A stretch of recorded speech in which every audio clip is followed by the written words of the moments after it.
And with President Trump set to visit South Korea next month, relations between the two countries back in the spotlight after the recent raid in Georgia. Where do things stand now, both economically and strategically, in the face of an aggressive Beijing? We bring on Morse Tan, former U.S. Ambassador at Large for Global Criminal Justice and Dean of Liberty University School of Law, for insights. For the most part, historically, South Korea has been pretty strong U.S. ally. It's also a democracy, but there are those instances, as you're talking about, of, the CCP influence, pro-North Korean influence inside of South Korea. So where do we go from here? Well, the people of South Korea and the people and government of the U.S. have had good relations for a long time. It's an alliance forged in blood and steel and fire, if you will. And so that remains strong. However, the South Koreans have lost their democracy due to election fraud. So there is an illusion of democracy right now, even as the front door, the back door, the windows have all been open wide to the CCP and to North Korea. And so the present regime is involved in communizing South Korea. And so they do not reflect the people.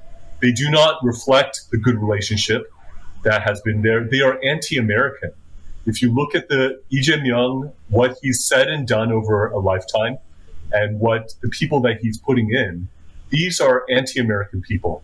It's very easy to find, calling Trump crazy, calling the U.S. an occupying force, all these sorts of things. There is a lot of background information in terms of where they actually stand.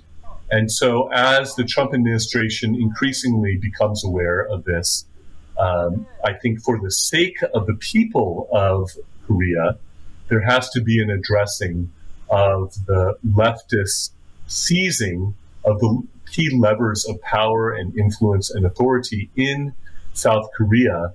This is a fake, illegitimate government, and one that is staunchly anti-American.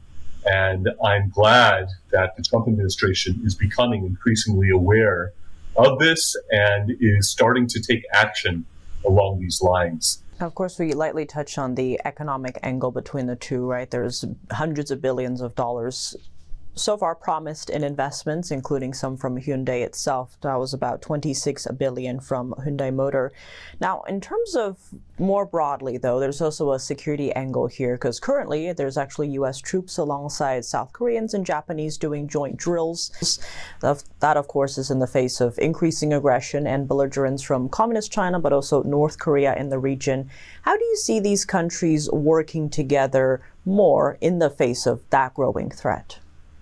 Yeah, I think the trilateral cooperation is very important. And it's a very important deterrent to CCP and North Korean aggression. And so I think that is a good step that is continuing on. And I think that, if anything, that needs to be nurtured, that needs to be enhanced, that needs to be increased.